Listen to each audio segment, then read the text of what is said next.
Count money, man. Stack riches. Try and told him I'm a beast bud.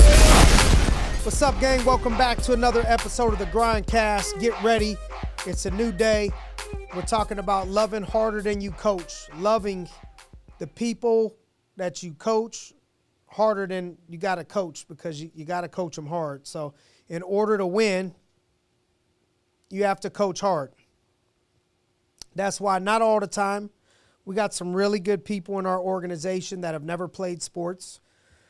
But a lot of times, you know, I'd feel more than half, probably the majority of the time, a lot of the people that do well at what we do, they've played some form of a sport at some point, you know, and either way, whether you did or didn't, in business, it becomes in the pursuit of excellence and greatness and whatever it is, you know, like sometimes you may not think of, you know, kickboxing as a business, but if that's your job, you know, that's your business. You're just in that business. So in business, in order to win, you got to compete. You know, we say win because that's what it's all about. You know, in business, you're gonna win, you're gonna lose, but you got to win more than you lose, and that's how you become successful. So if you're gonna win, you got to coach people hard. Now, coaching them hard doesn't mean talking to them like a dog. That's what I think sometimes people think, that to coach them hard, you have to belittle them or you got to yell at them or whatever, you know. But really what you need to do is focus on building the love in them first, building the relationship with them first. And that's why we're talking about loving them harder than it is that you're going to even coach them, that you're going to lead them. Because to go to the highest levels, you're going to have to pull some things out of people that most people can't pull out of them. That's why they need a coach, because they can't pull out of themselves what you should be able to pull out of them. Even if they could pull a lot out of themselves, you got to be able to one that can squeeze a little bit more out of them. And so the way to do it is the example is to put money in the bank account, make deposits into the bank account with the person, which is their love language, right? So there's this book out called The 5 Love Languages, and it talks about all the different ways that people like to be loved, and everybody's different, right? Some people, they spell love quality time. Others are you getting them gifts. Others is telling them how great that they are. Words of affirmation. Others is physical touch, high five, rub on the back, pat on the back, you know, something like that. Acts of service, you know, doing something for them. So you find out with the people that you're trying to lead, what do they appreciate the most? How do they like you to love on them? And try to see if you can make as many deposits as you can into those people's lives, because then when you got to make a withdrawal, you're not bankrupt. I think a lot of times what I see is the people are not loving as hard as they're coaching, so they're bankrupt, meaning, all right, I got a player, I got a person that wants to go to X level, so I got to coach them hard, but I'm not putting anything into the bank account, and so after a couple times I pull hard on them, the relationship is tough, and we have issues, and they're not receiving the coaching as much because I'm not making enough deposits to cover that withdrawal. No different than if I want to pull $10,000 out of the bank, we got to have $20,000 in deposits or $15,000 in deposits. If I got $20,000 in the bank and I make, you know, a $19,000 deposit withdrawal was a big one, I only got $1,000 left in credits. So if I want to make another big pool out of that, I better put more stuff into it for them, okay? And so oftentimes I think people think, well, they should just want it for themselves.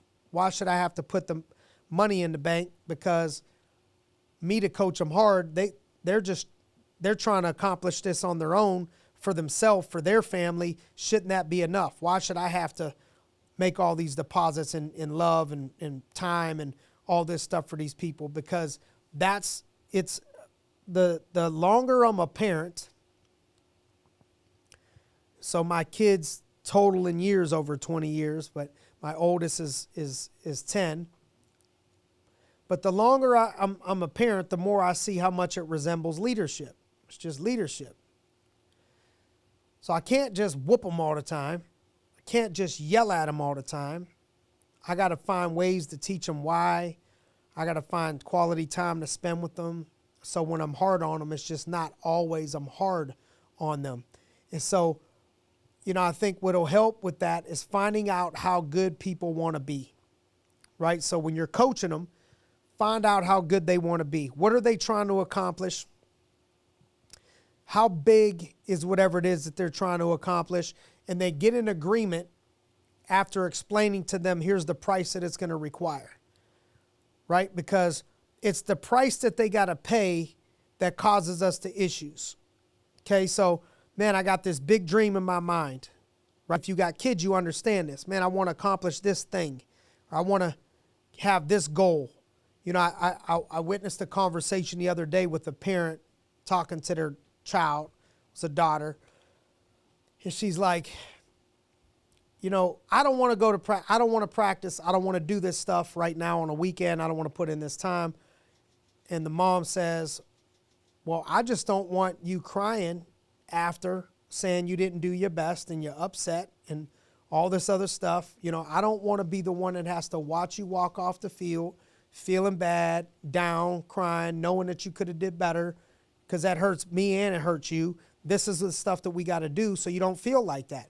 That's the truth. Those are the conversations we got to have, because what we got to do is find out how good they want to be. What are they trying to accomplish? Then we got to explain to them the price. And when it's time to pay the price, that's where there's usually the issues.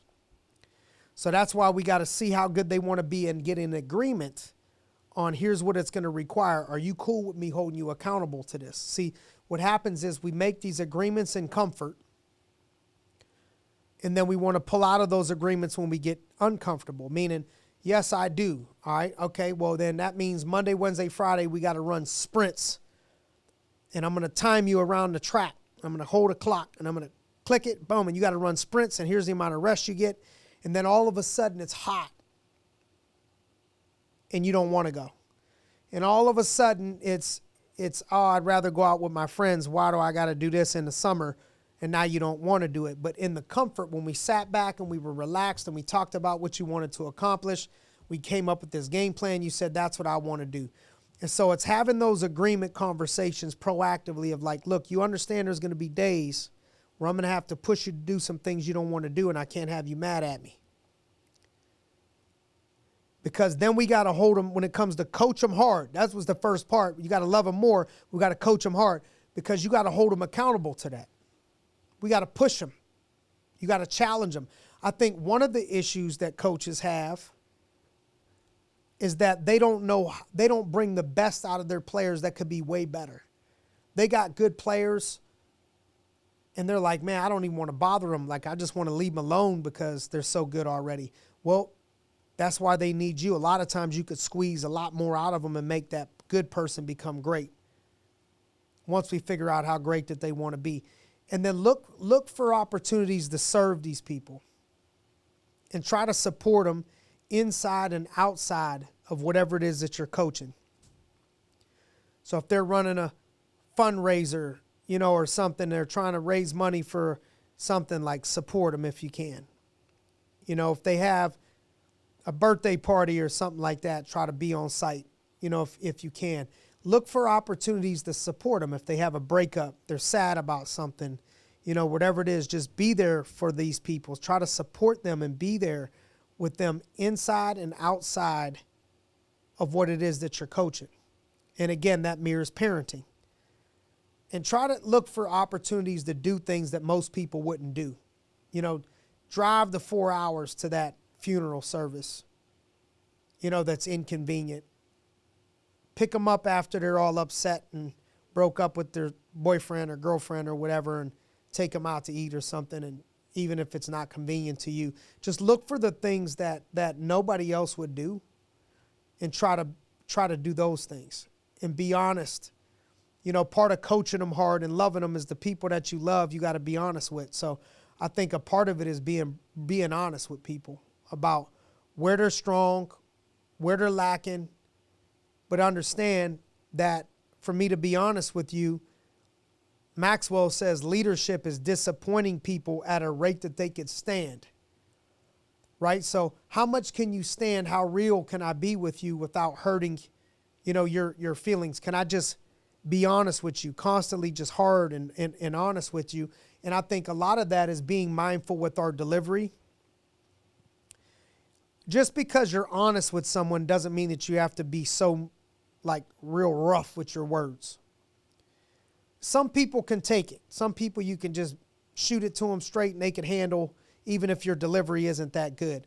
But it probably would be better for your relationship, even if those people are good at taking it. It would be better for your relationship if you find a way to deliver it better.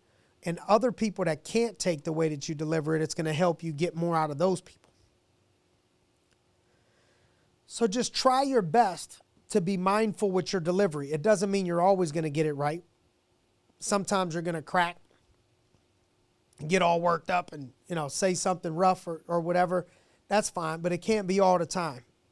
So just try to, because what happens is the bigger your position is in their life, the harder it hurts, the bigger the blow, right? So the more they admire you, look up to you, the more those words mean that you say. So just take your time and be mindful of the delivery of what it is that you're going to say. We got to get people thinking big.